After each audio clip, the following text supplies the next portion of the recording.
Histoire de Bible, votre podcast conçu pour vous faire découvrir les histoires de la Bible tout en vous encourageant à les méditer vous-même. Hello, hello, mes brothers and sisters in Christ.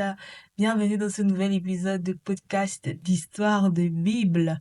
C'est le premier épisode de l'année 2026 et je tiens à vous souhaiter mes vœux les meilleurs pour cette année. Je souhaite à tout un chacun que Dieu soit le centre de nos vies cette année, que nous cherchions son cœur plutôt que sa main et surtout que dans notre vie spirituelle, on voit de l'évolution, que ce soit une année où on prie comme on n'a jamais prié, où on médite la parole de Dieu comme on n'a jamais médité la parole de Dieu, que 2026 soit l'année de Dieu. Ceci étant dit, le podcast d'aujourd'hui sera un peu différent de ce qu'on fait d'habitude parce que on va pas explorer une histoire de la Bible, mais vu que c'est le début de l'année, je suis sûre que beaucoup de personnes ont pris des résolutions. Et si dans ces résolutions, lire la Bible est l'une d'entre elles, cette vidéo sera parfaite pour toi parce que je vais vous donner quelques tips afin de pouvoir lire la Bible en 2026. Le premier tip que je vais vous donner, c'est tu as besoin du Saint-Esprit. Dans le livre de Jean, chapitre 16, versets 13 à 14, le Seigneur Jésus dit, quand le Consolateur sera venu, l'Esprit de vérité, il vous conduira dans toute la vérité, car il ne parlera pas de lui-même, mais il dira tout ce qu'il aura entendu et il vous annoncera les choses à venir. En pratique, qu'est-ce que ça veut dire?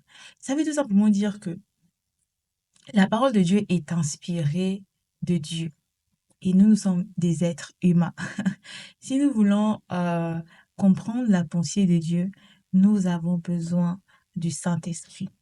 Et ce qui est bien, c'est que le Seigneur nous l'a laissé et il est avec nous. Donc, je voudrais inviter tout un chacun, avant de commencer à lire la Bible, à toujours prier, à toujours demander au Saint-Esprit de renouveler notre intelligence, de nous expliquer les passages que nous ne comprenons pas et surtout que ce ne soit pas notre pensée humaine qui prime pendant la lecture de la parole. Le deuxième type sera choisis la discipline au lieu de la motivation. Eh bien, on n'aura pas toujours envie de lire la Bible. Même les pasteurs ou les personnes qui ont fait 40 ans dans la foi, c'est pas tous les jours qu'on a envie de lire la Bible. Et ça s'explique simplement parce que la chair a des désirs contraires à l'esprit. Donc, toutes les activités qu'on veut faire pour nourrir notre esprit, notre chair ne va pas accepter. Donc, il n'y aura pas tout le temps la motivation. Il y aura des moments où on aura la motivation de lire la Bible, mais on ne doit pas se reposer sur cette motivation-là parce que la motivation, euh, elle s'évapore rapidement. Donc, il faudra se discipliner. Je peux vous conseiller, par exemple, de choisir une heure fixe. C'est ce que moi j'ai fait lorsque j'ai commencé à lire la Bible. Tous les 22 heures, je m'étais dit que qu'il vente, qu'il pleuve, qu'il neige, il fallait que je sois devant ma Bible. Et du coup, vous pouvez choisir une heure, soit le matin, soit le soir, en fonction de ce qui vous convient. Mais cette heure doit être consacrée exclusivement à la lecture et à la méditation de la parole de Dieu. Donc, le type numéro 3 que je peux vous donner, c'est de choisir la constance plutôt que la performance. Parfois, on peut se dire, oh, je n'ai pas fait une heure dans la présence de Dieu, je n'ai pas fait 3, 5 heures. Mais c'est pas ça le plus important.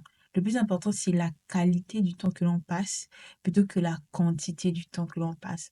Donc, si au début, tu n'arrives qu'à faire 20 minutes, c'est déjà beaucoup. Il faut pas se mettre une grosse pression en se disant, il faut que j'ai une heure. Non, non, non. C'est déjà beaucoup mieux. Si tu lis ta Bible 20 minutes tous les jours, c'est mieux que de ne pas la lire du tout. Vraiment, c'est mieux que de ne pas la lire du tout. Du coup, il faut choisir la constance plutôt que la performance. Le type numéro 4 que je peux vous donner, c'est de méditer ce que tu lis. Méditer ce que vous lisez.